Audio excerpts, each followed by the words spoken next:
Vous venez d'évoquer la question du logement, justement, à Paris, qui est crucial. On est passé au-delà du 10 000 euros le mètre carré, les loyers flambent, etc.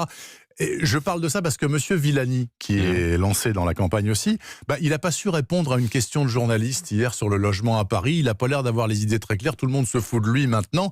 Est-ce que vous pensez que finalement, c'est pas plutôt sympathique, un candidat qui dit « Écoutez, là, sur ce dossier-là, j'ai pas revu mes fiches, excusez-moi, je ne sais pas ». Moi, j'ai de la sympathie pour Cédric Villani, donc j'ai pas envie de l'accabler, même si j'ai été un peu surpris par parce que tout le monde lui tombe dessus, c'est oui, moi, violent. j'ai pas envie de l'accabler parce que je le trouve sympathique et il est intelligent, il va se mettre à travailler. En revanche, moi, j'ai une vision différente de la politique. Je pense que la politique, c'est quelque chose qui nécessite du sérieux, du travail sur le long terme. Moi, j'ai travaillé à la mairie de Paris pendant 5 ans. Ça fait 2 ans que je me prépare à cette élection municipale. J'ai rencontré des centaines de gens, des experts, des habitants. J'ai travaillé, j'ai écrit ce livre parce qu'il faut s'y préparer. Il ne faut pas s'y improviser à quelques semaines de l'élection. Bon, alors d'accord. Alors du coup, j'ai bien compris qu'Anne Hidalgo, c'est votre cible. Cela dit, dans l'état actuel des choses, au vu des sondages, mais les sondages 6 mois avant l'élection, vous allez me dire ça sert à rien, on peut les laisser de côté, ça semble être un match entre Hidalgo et Griveaux. Est-ce que vous voyez les choses comme ça ou est-ce que vous imaginez autre chose ?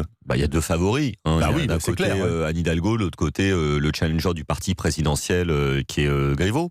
Mais on voit avec la candidature de Villani, avec la démarche qui est la mienne avec Isabelle Saporta qui m'a rejoint il y a quelques semaines pour former un tandem, que rien n'est joué d'avance, que rien ne se passe comme prévu, que peut-être même le plus improbable finit toujours par arriver.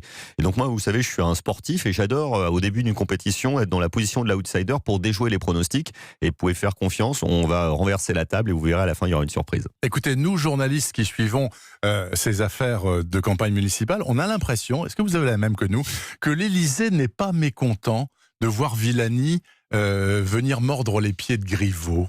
D'abord, il n'a même pas été exclu de La République En Marche, c'est quand même un peu raide, non ? Oui, ça m'a étonné. Alors, c'est vrai que La République En Marche a quand même une capacité à singer l'ancien monde qu'il voulait rejeter avec une rapidité incroyable. Les socialistes avaient des frondeurs, mais ils avaient mis quand même plusieurs décennies à les imaginer. Eux, ils ont eu des frondeurs tout de suite. Tout de suite, les querelles d'ego, tout de suite, les querelles d'appareil.